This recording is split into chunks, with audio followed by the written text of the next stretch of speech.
tozongisi matonde epai na Nkolo. Nous remercions notre Seigneur. Yende apesi biso tango pona présentation ya vision ya Embumine. C'est lui qui nous a accordé cette opportunité de vous présenter aujourd'hui Embumine.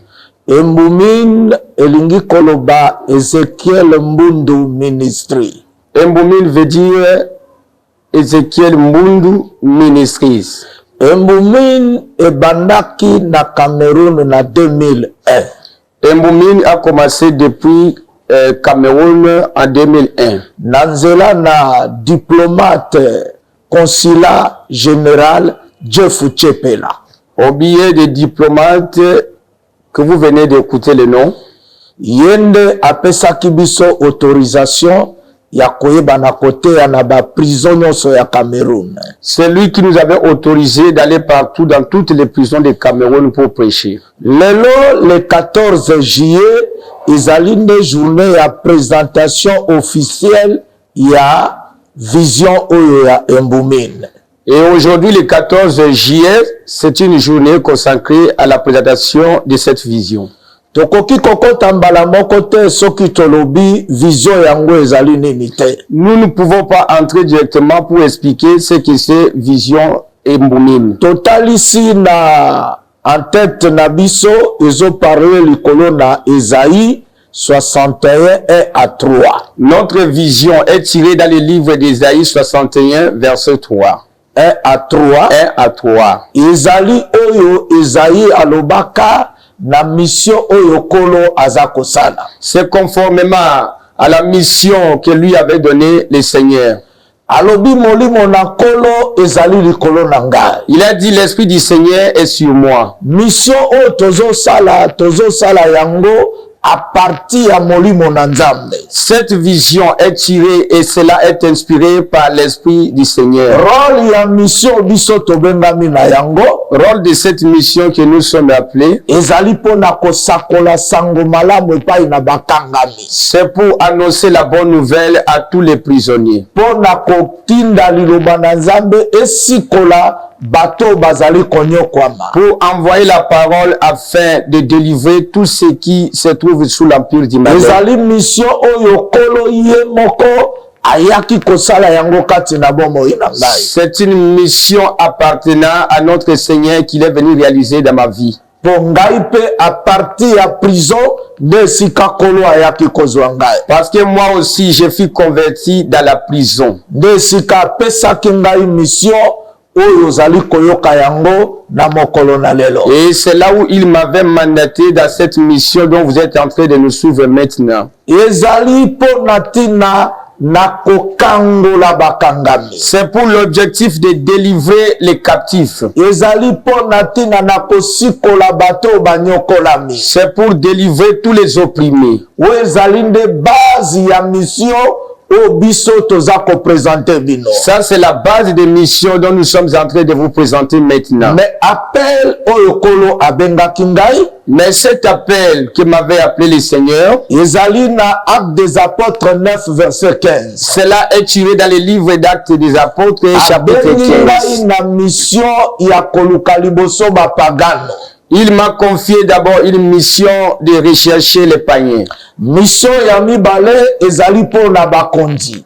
Deuxième point, cela est réservé pour les autorités. Ya misato ezali po na ba nation mabota nyonso. Et troisième point, c'est pour toutes les nations de la terre. Eza mission tosito bandaki kosala yango. C'est une mission qu'on avait déjà commencé à la faire. Témoignage ya bakonzi o bamona loboko na nguya likolo na mission oyo. Nous avons aussi quelques témoignages des autorités à travers lesquels ils ont vu la main puissante de l'Éternel dans cette mission. Tozana témoignage ya ba pays oyo mona loboko na Nzambe na nzela na mission oyo. Nous avons aussi quelques témoignages de certains pays étrangers qui ont vu la main puissante de l'Éternel à travers cette mission. Tozali na témoignage ya ba pagano o bamona loboko na Nzambe na nzela na mission oyo. Nous avons aussi quelques témoignages de certains païens qui ont vu la main puissante de l'Éternel à travers cette mission. Lelo nde tozali ko présenter officiel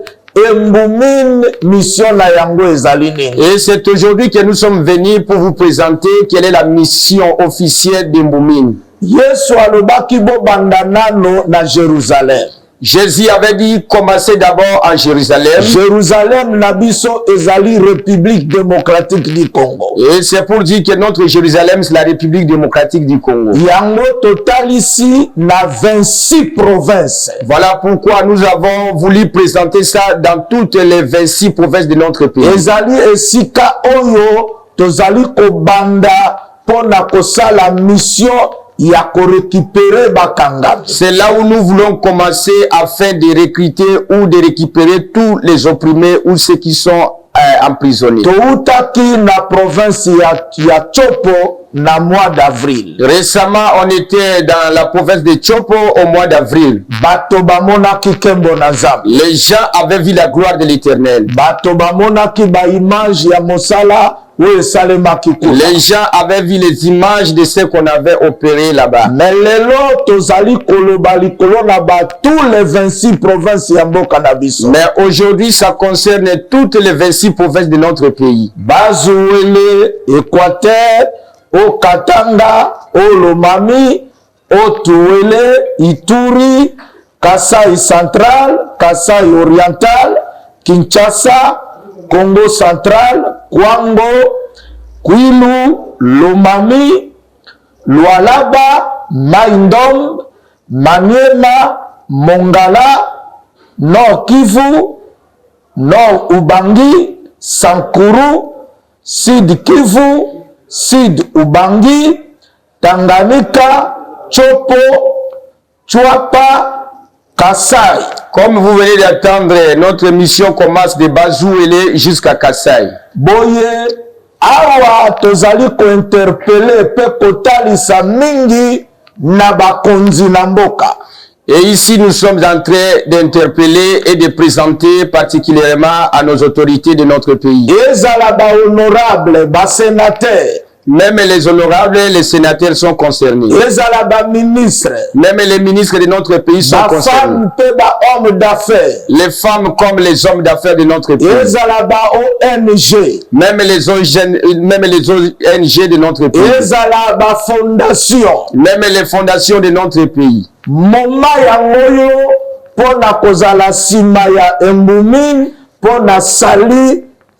Peuple congolais. Il est temps pour vous d'être derrière cette vision afin de donner le salut ou d'accorder le salut au peuple congolais. Boye ezali na bosenga ya kotalisa yango polele po ba oyo ba sepeli ba soutenir ba ebi kokota na biso a contact pour être totambola. Ainsi, nous sommes venus nous présenter aujourd'hui officiellement afin que quiconque voudra nous aider ou nous soutenir de s'adhérer afin que nous allions de la Nava pour délivrer les captifs. Jésus a besoin que les captifs soient sauvés. La Bible déclare que la foi vient de ce qu'on attend. Comment les gens attendront-ils s'il n'y a pas des envoyés? Et comment quelqu'un peut aller s'il n'est pas envoyé? Toi, tu connais bien les soucis de ceux qui sont emprisonnés.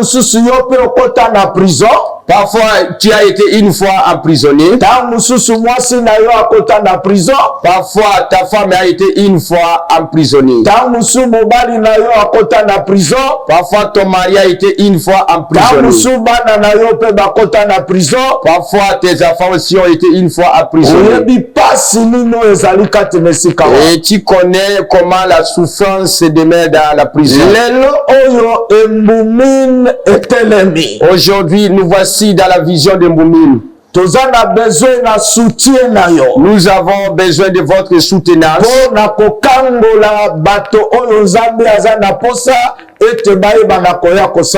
afin de délivrer tout ce dont le Seigneur en a besoin pour venir les servir.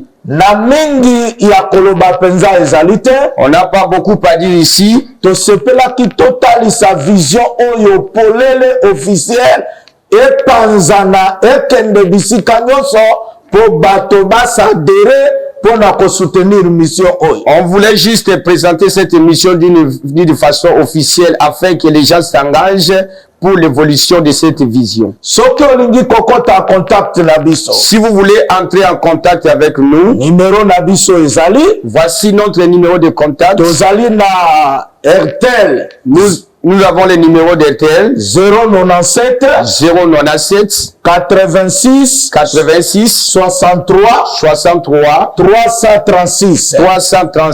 Tozali pe na Vodacom. Nous avons aussi le numéro de Vodacom 081 208 40 et 23 à la fin. Mais numéro nyonso wana ezali pe na transfert ya soko lingi ko soutenir otindi okoyamba na peto kobondela pona yo. À travers ces numéros que nous venons de vous donner, si vous voulez aussi envoyer de l'argent, vous envoyez et vous nous contactez, nous serons là disponibles pour prier.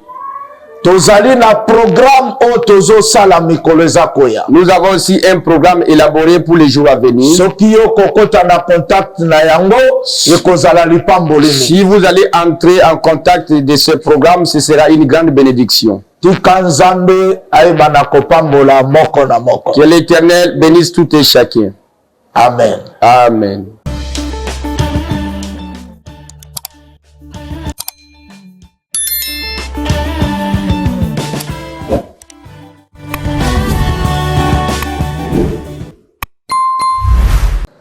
Merci beaucoup, Shalom Papa de Dieu, Nasna de l'Arabie, Sonzambe, Apambo, Yabino, partout de ça, de la radio, sur les télévisions, surtout dans les news, Sabona, partage, Kaboko, Mataka, Belaïka, Kabiska, Boza, Peni, Bala de Sénéraka, Yesunde, Zambe, Apambo, Yabino, toujours la nouvelle, Moko, bien, Toneli Bino, la Mokomo, le Nabi, Kabino, dans les news, Sabona, Nabiso, donc vous allez édifier pour bénéficier de la nouvelle, Toza, na missionnaire, évangéliste, missionnaire, Ezekiel, Mbundi, David, Toza, la nouvelle moko bien toujours présenter bino mission moko nzambe atindi mwana na ye ou atindi serviteur na ye ou atindi ministre na ye pour na ko memela bino afin que bino ba nyonso bokozwa mission oyo bozala bénéficier pe bo pambola ma yango na sengi na yo tikala brancher s'abonner partager nzambe akozanga te ko pambola ye. Bonjour évangéliste Ezekiel.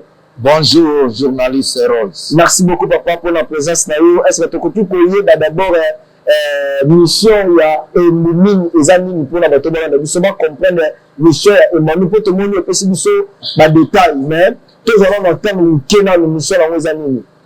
Mission ya Emumini ezali uniquement pour na koluka ko renforcer bato. Très bien. Bato bazalaki na no libanda ya kotambusa bomoi na bango. Emumini ezana makoki na aide kouta na nzambe pona ko récupérer bango kozongisa bango na nzela. C'est-à-dire que kende partout bato bazaki na paye ko na bango bazonga vers Christ. Ezali ndenge wana ya kokende bisika. Est-ce que eza eloko uti pa na yo to eza vraiment appel o nzambe apesi pona kosala mission? Ezali mission kouta na nzambe puisque ngai moko nazalaka moto ya makambo oyo te. Très bien. De a partir ya nzambe kobenga ngai ndenge mutaye ko confier ngai mission oyo. Sikoyo nayebi te ba mécanisme nini oyo yo tie déjà par rapport à la mission oyo. Façon ndenge nini banda kosala pour que oyo meka kozwa bato wana nyonso bazali bapaye na bango vers Christ. Oh, tozali kopambola nzambe puisque ndenge eza mosala na nzambe. Très bien. Tozali na bato bandimi ba soutenir mission oyo. Très bien. Pe toza na bosenga mingi pour mosala touti kosala na Kisangani. Ezalaki kaka assistance ya bato oyo baza na souci ya lobiko ya baame bango wana nde toko collaborer na bango pour mosala ekende liboso. Sali bango bandi mission esika moko kaka kosali déjà campagne ezaka na Kisangani par Kisangani kosali musulte. Bon, tango nazalaki na Lubumbashi nasalaki même événement il y a 3 jours na kati ya prison oyo ya Kasapa.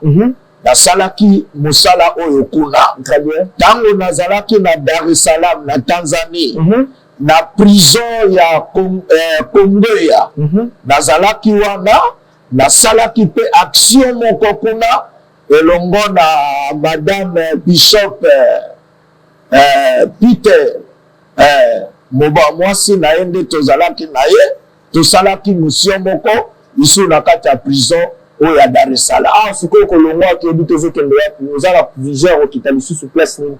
Awa ndenge toye kopresente vision oyo bapele ezali oyo ezosenga tokende. Ntango mosusu tokokende na kenge tobandi nano nzela oyo apres tokosimba mpe nzela ya mai na bamongala bisika nyonso kuna na bachopo ekozala mpona lokumu na Nzambe. Demande na eza nini mpona bato balanda biso par rapport ya vision osengala bato nini bapaster bachrétien bato oyo nyonso balanda biso demande na mpona bango eza nini? Boy demande na ngai soutien ya mabondeli na bino eza na litomba mingi. Amen. Puisque ezali mission oyo je ne m'attendais pas que nakoki kokota na mission ya ndenge oyo. Eza eloko ya liboso mission ezosunga mabondeli na bino ndeye bana kosoutenir biso po baporte mosusu ezali bosenga et bana kofungwama po mosala ekende liboso. Merci beaucoup, merci na balandi biso, merci na baye ozui nouvelle oyo tala mission malamu exactement motuya il faut soutenir l'évangile parce que Christ est mort biso aller partout et faire toutes les nations mes disciples. Voilà missionnaire évangéliste Ezekiel akiti la mission moko sur le terrain ya kobenga bato nyonso bazalaki baenfant abandonné bao nyonso bazalaki na bisclave ba prison bao nyonso bazalaki bapayen mais azwi le tomo wana na ndenge Nzambe akosunga ye pour korachete bango koya bango vers Christ. Yango bisiko ozali yo moto kozwa message oyo esiko oza kokanga motema te soutenir vision oyo soutenir mission oyo Nzambe akozanga te kopambola papa je ne sais pas mot de la fin eza nini mot de la fin na makambo nyonso tofoni maloba ya suka naza nango na bamboli kaka Nzambe mpo na boyei na bino. Merci. Tika Nzambe afungola mosala oyo ekende liboso ekolo apambola bandeko nyonso oyo bakoyeba na kosoutenir mission oyo boye ekozala lipamboli mingi. Nzambe mpe apambola etonga oyo ya bibiso mpona ntina na kobongisa programme oyo. Merci beaucoup papa, merci na réalisateur wane, merci na bino butikala malamu, merci papa pour la présentation ya mission monene Nzambe asunda yo pe abatela. Bonjour évangéliste. Bonjour mon journaliste. Est-ce que vous êtes à bonne santé par la grâce de Dieu? Oui, je me porte bien par la grâce du Seigneur. Quelles sont d'abord des nouvelles avant tout à approfondir à notre thème, de nouvelles amis? Bon, nouvelles que biso toye lelo ko présenter vision et moumine. Kambami na évangéliste papa nangai Mbundu Ezekiel. Yango biso lelo to comme awa pour la présentation na yango pour bato pe bayeba. Alors si aujourd'hui qu'on a un mot pour la mission ou pour la vision ou moni nous avons très fort par rapport à la mission et momi. Et momi est une mission ou bien vision ou papa nanga vu en sous l'inspiration du Saint-Esprit. Parce que bon moinaye Satan a précipité qui a ma casse très bien même qui est la perdition. Donc les lots ceux qui pour l'angolu Nzambe te ba kufa na epé kala. Parce que pendant le moment ya Mobutu atinda même bato ba le kokanga eba boma eba ya na été pas ne ba boma. Ah bon? Mais pendant ce temps là baningo ba yaki na bango ba kufa me ya kufite ça prouve que Nzambe la na bilaka ya ko réaliser na bon moinaye. Et les lots oyo ya converti et biso to ba fruit na ye to comme il peut ba serviteur donc ça prouve que Nzambe a na bilaka ya monene et mission na vision na sengele suka kaka wa te de partout en RDC et dans le monde. Donc c'est presque ça. Alors si aujourd'hui vous connaissez sabat bon la mission pour la soutenir vision et le remis faut ça la pour que vision comme une suite très visible là partout dans le monde. Nazo senga na ba konzi ya moka particulièrement et na ba homme d'affaires puis ba femme d'affaires nyonso ya RDC même dans le monde entier partout boza ko landa biso bo soutenir vision oyo to pe mission oyo financièrement matériellement. Parce que à travers mission Oyo dans le monde même en RDC, tous on a capacité ya diminuer même taux ya ba kuluna ou bien ya ba délicat ya mboka na biso.